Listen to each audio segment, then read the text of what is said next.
nggih nek mriki ra dahar. Nggih. Nedhi nek ngene wak dhewe jeglak. Oh, jeglak.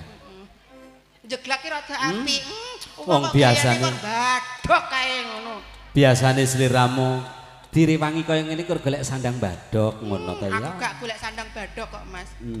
Aku ki golek apa-apa sing penting iso kei seneng karo wong liya kuwi padha karo sedekah, memberikan hiburan dan senyuman itu termasuk ibadah.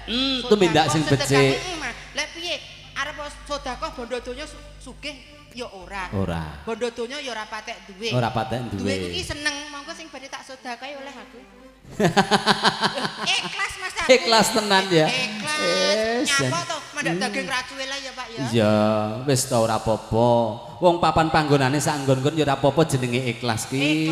Eneke sing ngiyup nang sorwet gedang ya kono. Ikhlas. Ning pokoke aku ning dinding nggon pokoke panggah budal. Sing penting regane cocok.